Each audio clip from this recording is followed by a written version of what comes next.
joined from Brussels by Mr. Nicholas Williams, a former NATO official, and from Moscow by Mr. Pavel Felgenhauer, a Moscow-based defense analyst. Good evening to you both, gentlemen, and welcome to In Depth. Let me start with Mr. Nicholas. And Mr. Nicholas, given the timing ahead of winter, to what extent do recent Russian attacks indicate a renewed campaign to exploit seasonal vulnerabilities in Ukraine's energy infrastructure? Well, it certainly looks like that. I have no insight into the Russian military mind, but these waves of attacks across the whole of the energy infrastructure of Ukraine have been significantly more this year than last year, and indicate that the Russians are indeed renewing and intensifying their attacks in order to demonstrate to the Ukrainian population that this war is not winnable and resistance is futile. Mr. Pavel, the Kremlin claims or are saying that Ukraine's leverage is fading near Pokrovsk. Now, how would you assess the current situation on the battlefield?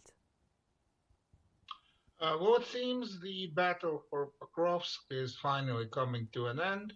The city is already partially in Russian hands and most likely soon will be fully in Russian hands. This is an important strategic, important tactical success by the Russian military and an important psychological blow to the Ukrainian forces. But of course, Russia wants more. Russia wants a strategic success. It wants to break the morale of the Ukrainian forces and the Ukrainian population. So this will be through a combination of military pressure on the front line in Pokrovsk and Kupiansk and attacks on Ukrainian infrastructure, energy infrastructure, to break the morale of the military and the civilian population of Ukraine and force Ukraine to Ukrainian resistance to crumble. That's what Russia wants to achieve, but that is not yet achieved, but that's the main strategic goal. So we're speaking here about a military and a psychological warfare here. Mr. Nicholas, what does the use of long-range Neptune missile and multiple drone types tell us about Ukraine's evolving strike capabilities? Yes, well, the Ukrainians do have a defense industry. They have modified their cruise missile, which was developed in Ukraine, which is a sea-based cruise missile. Extended its range, extended its accuracy in order to hit targets about 1,000 kilometers into Russia. These cruise missiles, Neptune cruise missiles, don't have the accuracy of the Western missiles, but they're accurate enough to cause damage and nuisance value disruption to selected sites in Russia. So it's a mirror image of what the Russians are doing, but less effective because Russia is a huge country, and it has these sites dispersed, and Ukraine is trying to demonstrate that this aggression by Russia is not cost-free. All right. So you're saying here that Russia is not really using its utmost force, right? Let me here go to Mr. Pavel. And Mr. Pavel, with Russia reportedly making gradual advances on the battlefield, is there a realistic military scenario where the current trajectory fundamentally alter the political calculus in Moscow or Kiev, or does the military action simply strengthen one side's negotiating hand?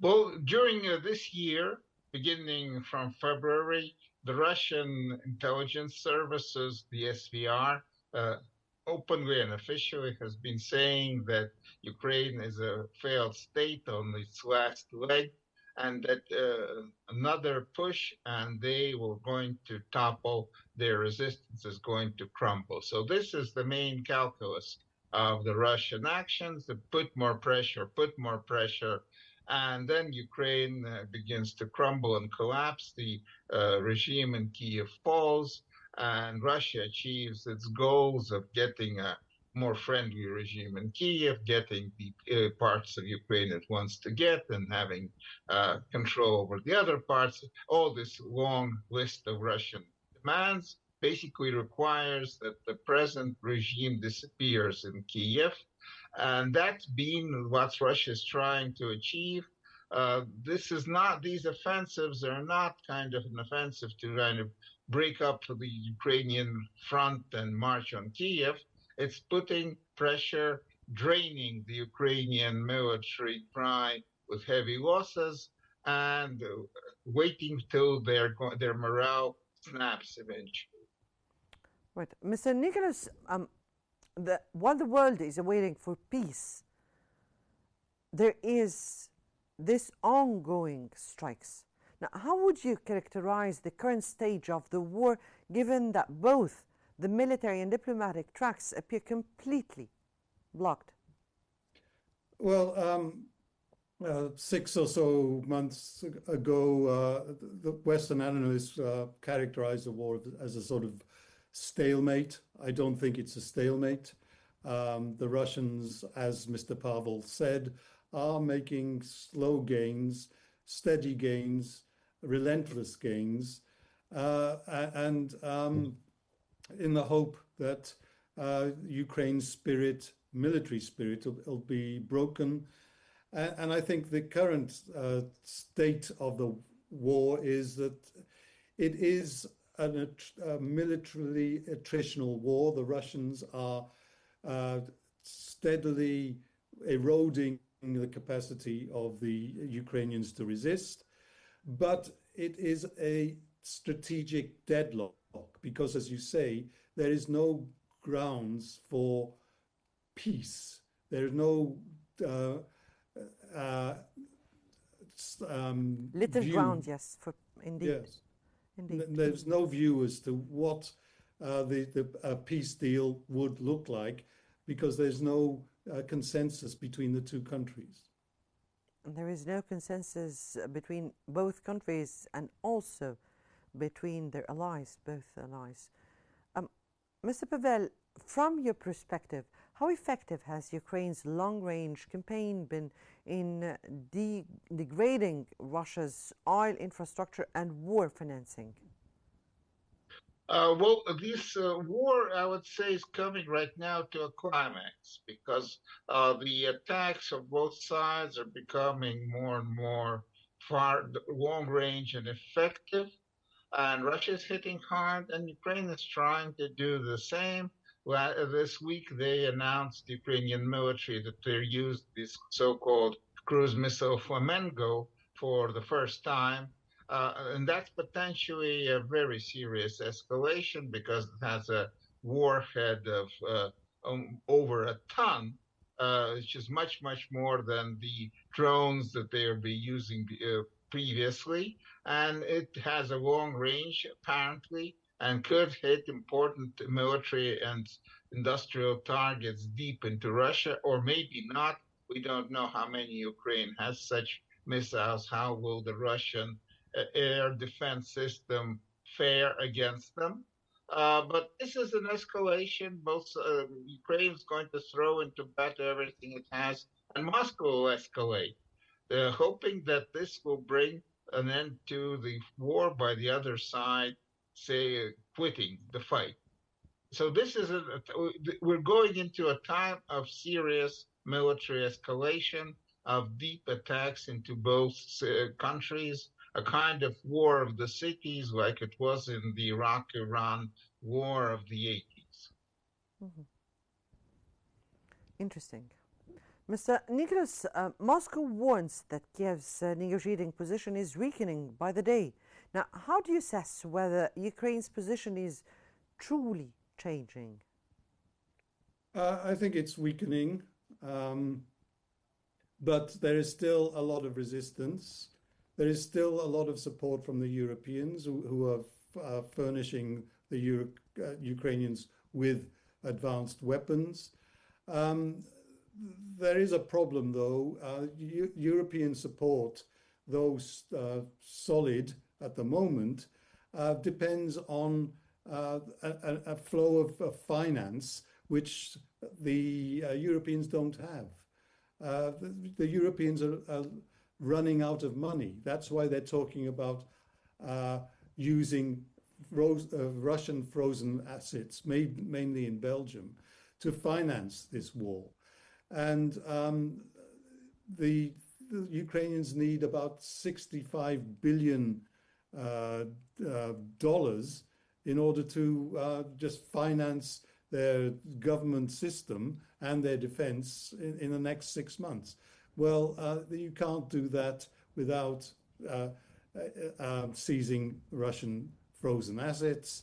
And this is still a contentious subject in Europe. So Europe may weaken its support, not political support, not vociferous support, but actually material support, unless the Russian frozen assets can be harnessed in favor of Ukraine's war effort. Mr. Pavel, what should you make, or what do you make of the Kremlin's statement that Ukraine will have to negotiate sooner or later? What is that? Is it a genuine signal, a strategic signal, or pressure? What do you make of that statement? Well, that is the summary of the Russian assessment of the situation, that Ukraine is running out of manpower, running out of resources. It's constantly attacked. Its infrastructure is attacked. The United States is not providing it anymore with weapons, at least not for free. And no financial support coming from the United States. Europe won't most likely be able to replace that fully. So Ukraine is losing this war. That's what Russian officials say time and again. That means they'll have to negotiate terms of surrender, basically. And that's what Russia is expecting. And there's a belief that new American sanctions won't come. They'll have effect, of course, but their effect will be in the future, and Ukraine will collapse earlier. So Moscow is hoping that this war will end soon and end in a Russian victory, an end on Russian terms, basically. Mr. Nicholas, Britain's Defense Secretary John Healey has already warned of a new era of threat. How real is this shift, and what does it imply for NATO's strategic priorities? Well, I think he's phrased it as a new era of threat. I don't think that it is a new era. NATO has designated the Russians as the most direct threat that it faces, direct and immediate threat that it faces for a few years now, since the 2022 invasion of Ukraine. But I think what he's indicating is that it's a new era of vulnerability. I think the West, and particularly Europeans, are fearing that their reliance on NATO is necessary, but they need to have some other means of defending themselves in case the Americans pull the plug or weaken their commitment or negotiate over the heads of the Europeans in terms of Ukraine. So it's an era of vulnerability because American support is not assured, but also because they realize how much it will take to bolster their defenses collectively from their current levels. Mr. Pavel, Russian Foreign Ministry spokeswoman said Moscow remains open to a U.S. summit in Budapest, but only if it follows agreements from the Alaska meeting. Can you clarify what are those statements, what conditions Russia sees as essential for such talks? Well, officially, neither Washington nor Moscow has disclosed what were the exact agreements achieved in Anchorage summit between Donald Trump and Vladimir Putin.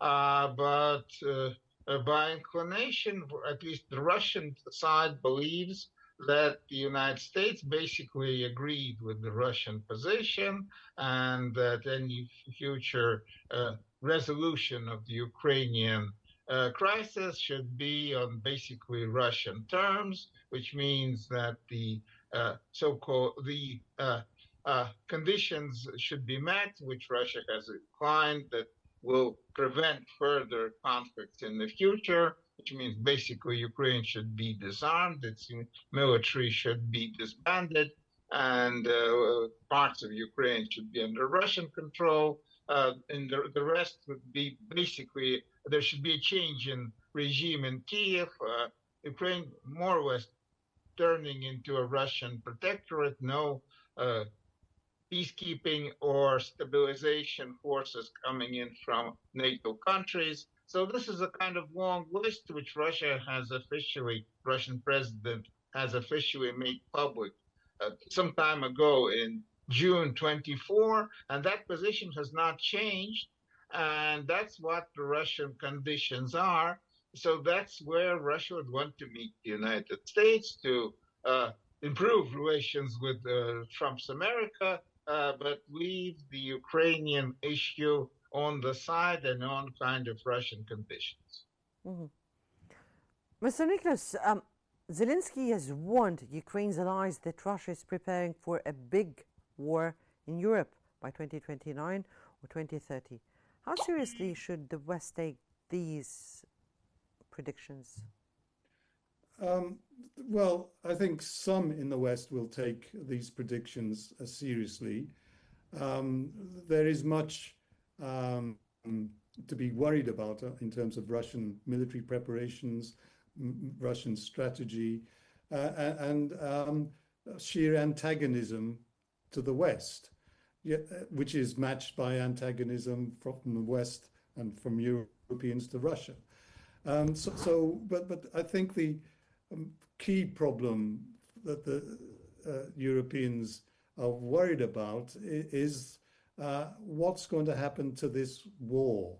If Ukraine succeeds in holding off the Russians and there's a stalemate, there's no peace deal, then Europe will consider Ukraine to be on their front line, and they will support Ukraine militarily and even potentially troops on the ground.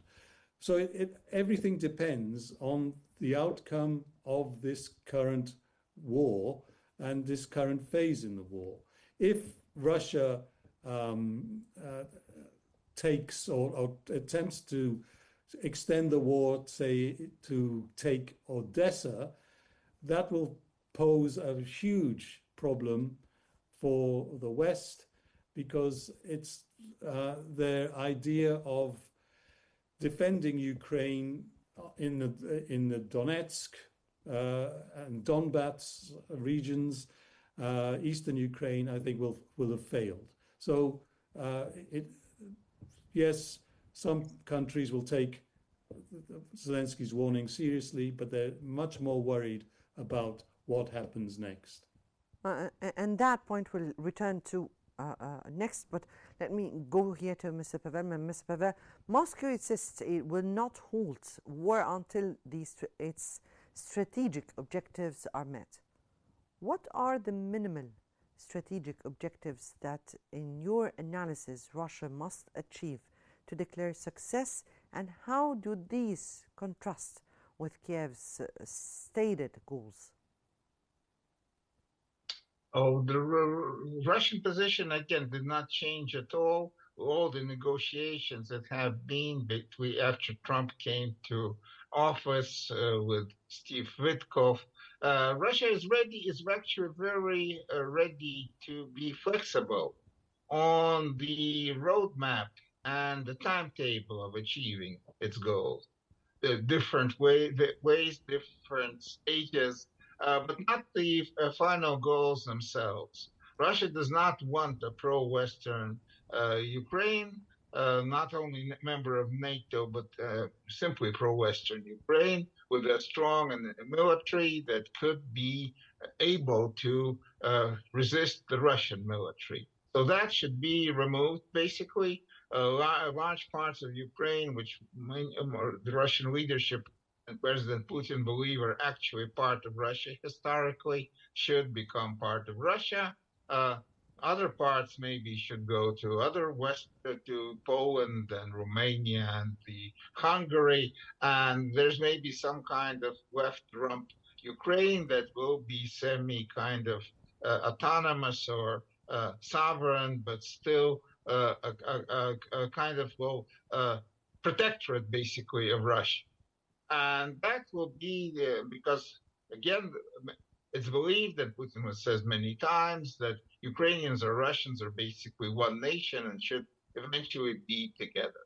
So that is the end Russian goal, and that did not change. How that's going to be achieved is another question. But of course, Russia right now does not seek any conflict, real conflict with the West and with NATO. The Russian has resources and capabilities are maybe good enough to absorb not even all of Ukraine and not really to begin something more offensive in Europe. And of course, this war in Ukraine is really a revolution in war making right now, and all militaries in the world will have to look into the experience of Ukraine and maybe most likely surely rebuild their military planning and building, and Russia would have to do the same, and that will require at least a decade or more. So that's right now, there's no question that Russia is not seeking a direct confrontation with Europe or NATO at all. Mr. Nicholas, returning to what we were speaking about and referring to what here Mr. Pavel said, European Commission President Ursula von der Leyen says Putin miscalculates when he thinks he can outlast Ukraine's allies. Do you agree? And what does this mean for Europe's defense cohesion? And what do you have on what Mr. Pavel said here of that Russia has no intention at all of going into confrontation with Europe? Well, I think Mr. Pavel is correct. They don't have any current intention, but the circumstances in Ukraine, if Ukraine loses this war, will mean that Europe will be divided, and divided in a Cold War which is more intense than the First Cold War, because it will be antagonistic, economically driven. There will be no scope for dialogue, and there will be infinite opportunities and excuses for confrontation and even violent incursions by particularly Russia in terms of the populations, Right. Russian populations in Europe, in the Baltic states, for example. It is still remain to be seen. That was Mr. Nicholas Williams, a former NATO official, and Mr. Pavel Felgenhauer, a Moscow-based defense analyst. We thank you both, gentlemen, for your valuable insight.